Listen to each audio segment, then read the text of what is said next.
Okay, so get this. Picture Algeria in the 1800s, right? Yeah. French colonialism, it's on the rise, and boom. Right in the thick of it, you've got this young woman, Lala Fatma and Sumer. Wow, yeah.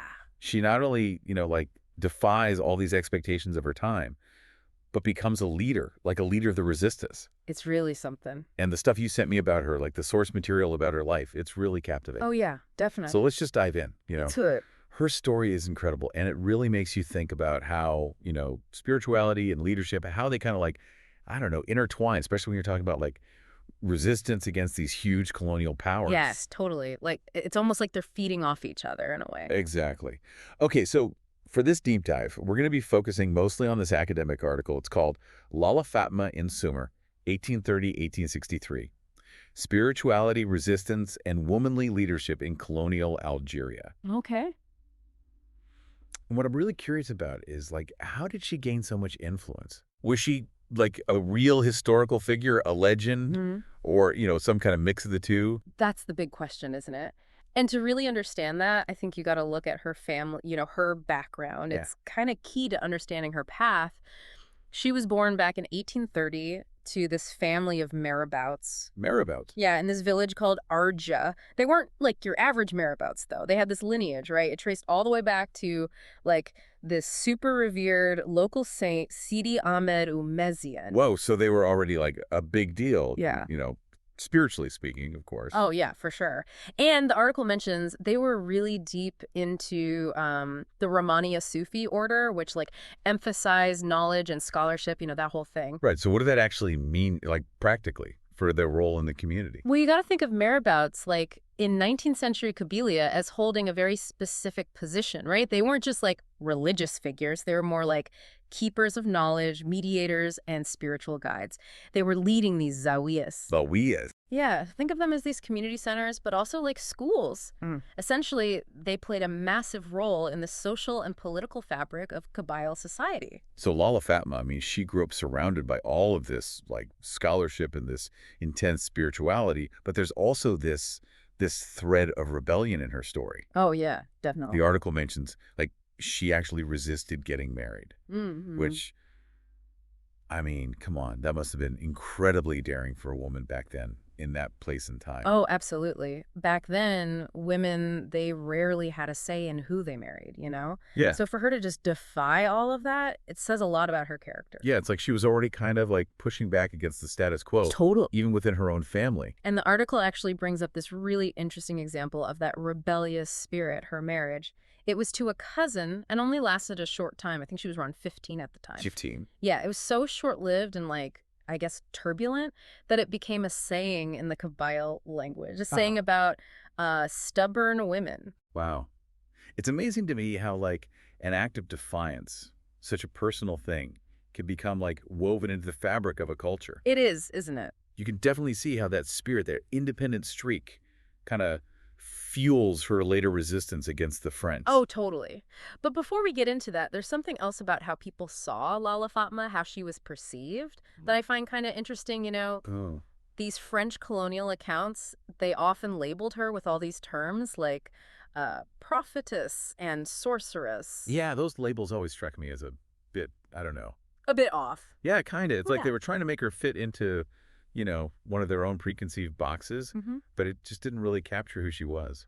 You're right. You hit the nail on the head. Those labels, they're kind of problematic, if I'm being honest. And it really reflects this Western bias that often didn't get figures like Lala Fatma. I mean, they didn't understand them within their own culture, their own context. So how do we understand her spiritual authority then? If those labels aren't accurate, what framework should we be using, to really get her? That's where the article points to this Islamic concept. It's called walaya, or sometimes wilaya. A lot of times it's translated as sainthood, but it's not that simple. It's more about this special connection with God, a divine protection and guidance. So people saw Lala Fatma as a waliya, someone with this special spiritual status, not just like a holy person in a general sense. Exactly. Okay, so what led them to that? Like, why did they believe that? Well, there were several factors, but her lineage and piety were definitely important. But then there were also these stories about her, reciting the Quran by heart. By art. Yeah, and apparently without any formal instruction or anything like that. This, on top of her, dedication to spiritual practices and her work at the Zawiya, created this image of her as someone deeply connected to the divine.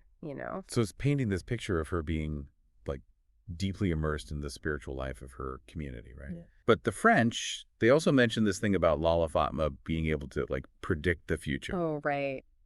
So how does that fit into all of this? How do we understand that if she's a waliya? Well, it's interesting how those, stories of premonition get passed down, right? Yeah. I think we can look at this through the idea of karamat. This is an important Islamic concept. They're these divinely bestowed miracles or gifts. It's not really about like psychic powers in the way we might think of them now, It's more about this heightened spiritual connection that can manifest in extraordinary ways. So are you saying that from an Islamic perspective, her ability to predict the future wasn't necessarily about like supernatural powers, but more about like a deeper level of spiritual insight? Exactly. The article actually brings up this idea of truthful dreams, what they call ruya sadika in Islam. Oh, right. There are even Quranic verses and hadiths about certain dreams, holding prophetic significance. Mm. So within her culture, her predictions, they might have been understood as divinely inspired dreams or like visions. That makes a lot of sense, yeah. Yeah. It's fascinating how our own cultural baggage or like assumptions can sometimes make it hard to understand other belief systems. Absolutely. But whether she literally saw the future or just had incredibly good intuition, it's clear that people believed in her spiritual power. Oh, yeah, definitely. And that belief is important, like really crucial, because it ties directly into her leadership, in the resistance against the French. This was a time when the French, they were using every trick in the book to gain control. They were exploiting tribal alliances. Oh, wow. And employing some pretty brutal tactics. It sounds like a super volatile time. And Lala Fatma's story really brings home the point that history, I mean, it's so much more about these complex, woven narratives than about like simple timelines, I totally agree. And her resistance, it wasn't just about politics. I mean, it was about defending their whole way of life, their faith, their identity, her spiritual authority, that connection she had to the divine. It made her a natural leader for the resistance. The article mentions that she even helped recruit these young fighters. They were called Imzablin, right? That's right, Imzablin. What a powerful name. It's a great name. It means those in God's path, which, I mean, come on, it perfectly captures their motivation, right? The whole movement. These weren't just like soldiers. They were like individuals deeply committed to this cause that they believed was like divinely sanctioned. Wow. And it seems this resistance wasn't just like symbolic, Yeah. They were actively fighting back against the French. Oh, yeah, they were. The article talks about Lala Fatma's capture at Taklich Nairatsu. It was this village kind of hidden away, meant to protect women and children. Oh, wow. It's a reminder of the human cost of this whole conflict. Definitely. And even when she was captured, the article mentions this quote from her when she was talking with Marshal Randon, the French military leader. He was questioning why her men had fired on his troops, even though her brother was like negotiating surrender terms. Right. And what did she say? She looked right at him and said, God wanted it. It was written this way. Even when she was facing exile, her faith, her belief in destiny, it never wavered. It's really powerful. That's incredible. So what happened after they captured her? Well, they took her to a Zawiya near Tablet. It was exile. And sadly, she died young, only 33. But her story doesn't end there. Okay, I am totally hooked. I can already tell that even though she died young, Lala Fatma's influence, it lived on. But we're going to have to stop there for now. We'll be right back after a short break. Welcome back. I hope you guys are ready to dig even deeper into Lala Fatma and Sumer's legacy. Because trust me, her story, full of these little thought-provoking angles you wouldn't expect. I know, right? Okay, so we talked about her life, the spirituality, that whole rebellious streak, and of course leading the resistance. But I think the real juicy part, the thing that really gets me, is how we look at all those events now, all these years later, Yeah. Like, what can we learn from Lala Fatma's story in the 21st century? Right. Well, for me personally, I think it's this powerful reminder that perspective is everything. Remember how we talked about those French colonial accounts, the ones labeling her a prophetess or a sorceress? Yeah. They were totally looking at her through their own like limited lens. They were missing all the nuances of her own traditions, her beliefs. They were trying to force her into these exotic, like, almost fantastical categories. Mhm. It makes you wonder how much of history, is kind of distorted because it wasn't viewed through the right cultural lens. Exactly. And that's why it's so important to look at different sources, ones that represent a wider range of views. Hmm. We need more scholars, more people who can speak from Algerian and Kabyle perspectives Yeah, that makes sense. to really get a grasp on figures like Lala Fatma. It makes you wonder how many other stories are out there just waiting to be rediscovered, Oh, tons, I bet. especially ones that have been overshadowed by these dominant colonial narratives. It's a humbling thought, It is. But it also makes studying history even more interesting, more captivating. There's always something new to learn, another layer to uncover. Speaking of layers, Lala Fatma's story also got me thinking about leadership, like Yeah. how we understand it. Mm-hmm. It seems like with her spiritual authority was so closely connected to her political influence. For sure. People didn't just respect her. They saw her as like a waliya, right? Right. Someone chosen by God. Hmm. That belief, it gave her so much weight, Her Yeah. words, her actions, especially in a time when faith was like the center of everything. It's like she had this built-in legitimacy that a regular political leader just wouldn't have had. Precisely. And it really makes you think about how that dynamic plays out in other places and times, both historical and even today. Like, do we see modern leaders using spiritual beliefs to get more authority? I think it definitely still happens. Yeah. Maybe not always so directly, but you see it sometimes in political campaigns. Social movements, they're always appealing to these shared values, the sense of faith, or like a higher purpose. You're right. You're right. And even if a leader isn't like straight up religious, there's Right. often this charisma, this aura that pulls people in. Like they're driven by something bigger than themselves. Yeah. It's almost like we're wired to seek out these kinds of leaders. Mm. Leaders who embody something beyond the everyday. It could be a spiritual belief or some strong moral code or even just a really powerful vision for the future. I think you've hit on something really crucial there. We're drawn to leaders who inspire us, who make us feel connected to something greater, something beyond just our own little lives.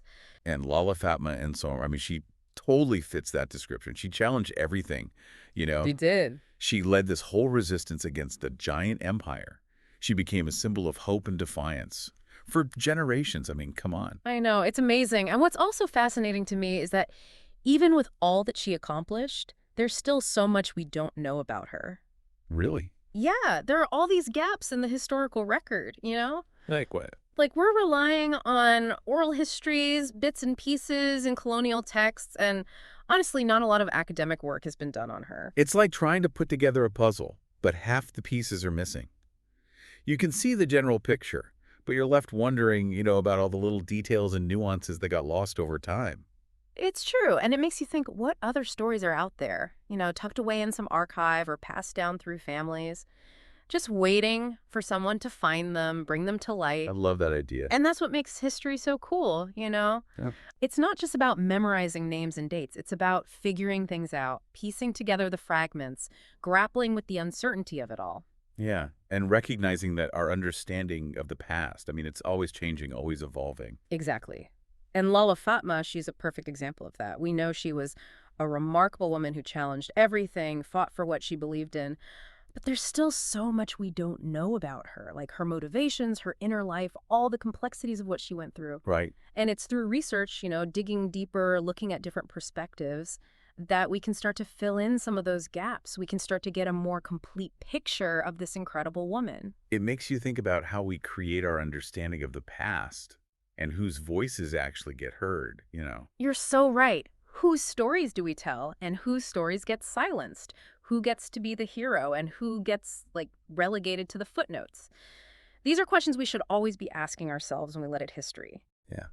And Lala Fatma Sumer, her story shows us that those footnotes, they can be just as important, just as captivating as these grand narratives, the big stories we're always told. Absolutely. History, it's made up of all these individual stories, each with its own twists and turns, its own unique perspective. And by digging into those individual stories, that's how we really start to get it, Yeah. the past. I think what's really inspiring about her is that she reminds us that even when things are super rough, even when you're facing huge challenges, one person can make a difference. Absolutely. I mean, she defied expectations. She led this resistance and became a symbol for so many causes. Hmm. Algerian nationalism, Berber identity, women's rights. Even though her life was tragically cut short, her legacy still inspires people today. But as we've been saying, there's still so much we don't know about her. It's almost like her story is still being written, Hmm. just waiting for more voices to add to it. And that's where our listeners come in. Maybe someone listening right now will be inspired, inspired to do some research themselves, to explore those untold stories, help us paint a fuller picture of this incredible woman. I love that. It's like we're passing the torch, Yeah. you know, inviting everyone to join in this quest for knowledge, for understanding. Exactly. History isn't a set in stone thing. It's this conversation that's always going on across generations. And Lala Fatma's story, she's a perfect example of that. We learn from her, we're inspired by her, and we keep exploring her life, her legacy, all the complexities of it. And who knows, maybe one day we'll have a whole library dedicated to Lala Fatma and Sumer, full of books and articles and documentaries that capture, the full scope of her story. Now, that would be a fitting tribute to a woman who defied everything and left her mark on history. Okay, I'm feeling super inspired right now, but I think we need to take a quick pause. Sounds good. When we come back, I want to talk more about this whole truthful dreams thing and how sometimes our own cultural assumptions, they can really hold us back from understanding other belief systems. Stay with us. Welcome back, you guys. It's kind of wild, right? Like how Lala Fatma and Somer's story just keeps unfolding even as we reach the end of our little deep dive here. I know, it's true. With every layer we Yeah. peel back, it feels like there are even more questions. And it just makes you appreciate, all the intricacies of her life. Definitely. And speaking of peeling back layers, remember when we talked about those truthful dreams, the Ruya Sadiqa in Islam? Oh, yeah. It kind of made me realize how often we just dismiss dreams, you know? Like they're just these silly fantasies. Mm. But in so many cultures, they hold a much deeper meaning. Oh, absolutely. Like in the Islamic tradition, certain dreams are seen as like a way to get guidance, like a direct line to God. It's a way of receiving knowledge, yeah. Right, exactly.